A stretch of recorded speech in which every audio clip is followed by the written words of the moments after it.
What's up, beautiful peeps? CB Jesus here. Man, so I started watching One Tree Hill for the first time last night. Totally impressed. You know, it's a really cool story that actually is our backyard here in Wilmington, North Carolina. Um, it's just so awesome. I mean, Lucas and Nathan, that's the excuse me. That is yin and yang.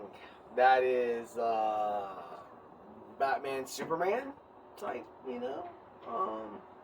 It's a lot of stuff going on in One Tree Hill. It's not just a drama. There's some really cool, sneaky things going on behind the scenes. Dan Scott's, he's starting to become the biggest, baddest villain of drama TV, I guess, And Dan Scott is brutal. In the first two episodes, you can see him, just treating Lucas like shit. Like he doesn't even fucking exist. What the fuck's that all about? And then Lucas happens to, bump into Peyton. She almost fucking, runs him over in the first part of the whole entire first episode, in the first 5 minutes or something like that. When they're partying afterwards, and Nathan and his guys, they steal the school bus, and one thing's going and another thing's going where Lucas is crossing the road and Peyton almost hits him, but they don't, and then school bus doesn't hit the train. I mean, it's really cool cinematography, especially for back in those days. It's really cool because I get to see my friends in One Tree Hill.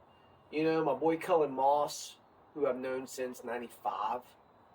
He's got a really good role in it. His character's name is Junk. Shout out to Cullen Moss. You can now see him on the Outer Banks as the sheriff. Yeah, Cullen's awesome.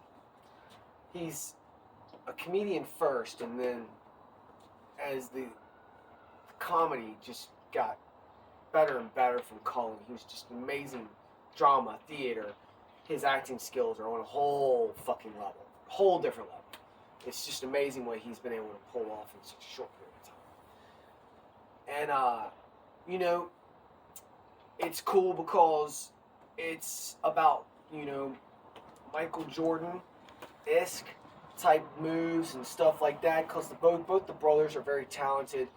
They have the same father, but not the same mother, and that's where there are really, railroad tracks in between these two families, because one side is wealthy, they're the affluent, they stick their nose up to you, and where Lucas is from, he's from just simple, kind of middle class, kind of even lower on the spectrum level of where, money wise, and they're having to, you guys know the story where, or maybe you don't, but the mom has Karen's Cafe, which is a really cool spot in downtown Wilmington. They use a lot of locations in Wilmington. It's awesome. You guys can also check those locations out on CB Jesus. I've got some more locations that are going to be released at a later time as well. And it's just really cool to be able to be involved because, I helped my buddy run a tour, and I started learning about One Tree Hill, even more involved because of me going out and actually doing tours on the cool little electric bikes that we have here in Wilmywood. Shout out to Eric's company, Wilmington Brews and Bikes, Bike and Brews, Wilmington Beer and Bike and Brew, something like that. It's such a cool, he does all the tours here in town, electric bikes. It's such a cool dude. He's got tours that do history tours with breweries, right? Then he's got kind of on that history tour, he tells us stuff about hauntings and ghost stuff and all that stuff as well. And then we got the One Tree Hill tour as well, and that's what really got me involved in One Tree Hill. I knew that it filmed all over the place, but I didn't know the exact locations. Now I do know the exact locations, and it's pretty cool to know that and see that while you're watching it, evolve on the silver screen. We got to watch the first 2 episodes last night. It's pretty crazy because it comes down to this big battle that they got going on.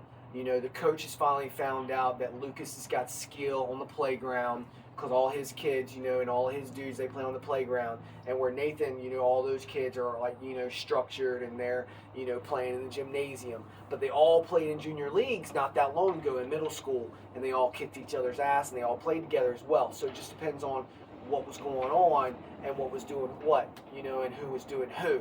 Because that's another thing. It's all about love.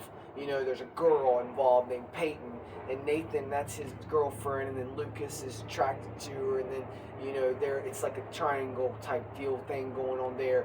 But like Lucas, it's funny, he's like a comedian because he lies to I don't want to ruin it because there's a bet going on, and like, the bet is like basically, if Lucas wins, he's off the team, right? If meaning if Lucas wins, Nathan's off the team.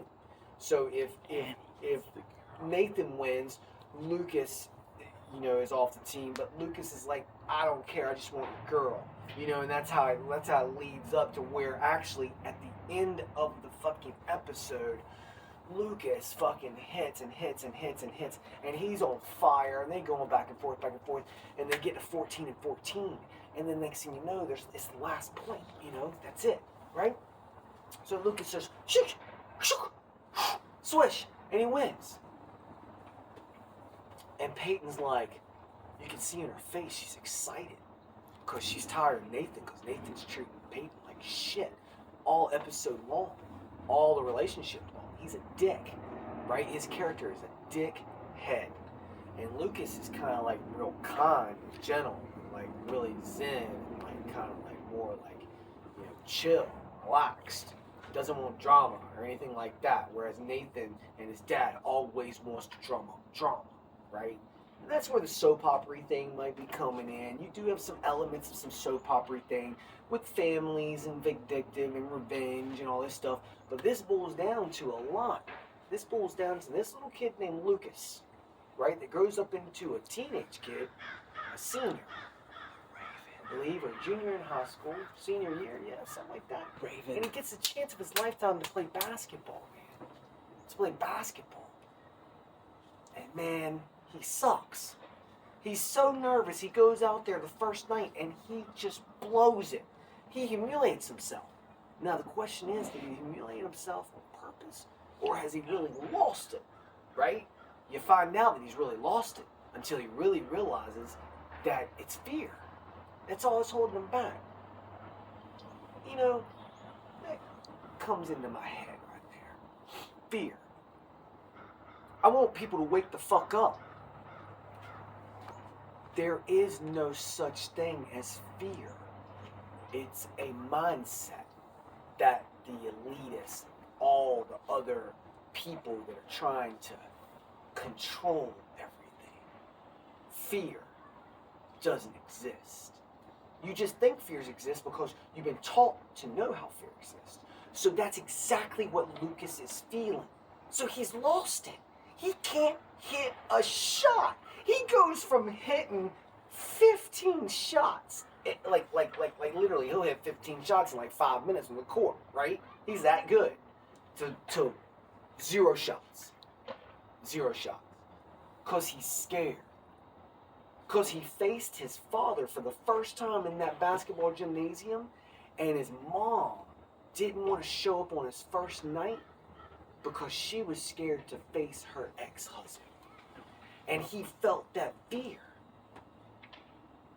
Because he always thinks that Dan Scott is talking to him, and then Nathan's right by him, and they're on the same basketball team. And Nathan's a dick.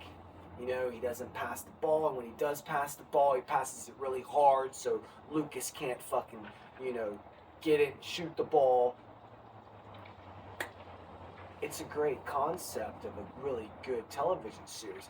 I'm excited to see the next few episodes tonight again. Until next time, May I interject with a quote I just thought of? Swifty. It might be, here we go. Nathan is a shadow of his father. Lucas is a reflection of Uncle Keith. Boom. And what he's talking about is Uncle Keith is played by Craig Schaefer, right? And this guy comes in and he talks to, Whitey, who's the head coach, the basketball team, and Whitey and Dan Scott, right? Dan Scott character, okay, they don't like each other. They butt heads because Dan Scott thinks that Whitey always blames them on, the state championship game, and then Whitey, is like, get the fuck out. I don't really give a shit. Like, you're squandering. You've always gotten things fed to you on a silver spoon. You own the really good, fancy home, and you're wealthy, and you own a car dealership. And I'm a basketball coach, and I might be a PE teacher. I'm not sure yet. I hadn't gotten that far. But I'm sure he's got some other job in the high school besides being a coach. I'm not sure. But all you fans know that, I'm sure. So I'm becoming a really, I've always been a fan, but like of a more of a, behind the scenes fan where I never got the chance to watch the show. But now I'm watching the show and I like the show. I think it's a very cool show. It's very interesting because it does feel like a Star Wars saga going on. But there are possibly a lot of females instead of just Princess Leia. However, Peyton, it could be Princess Leia. I mean, like, she is the one that they're fighting over, just like Han Solo with Luke Skywalker.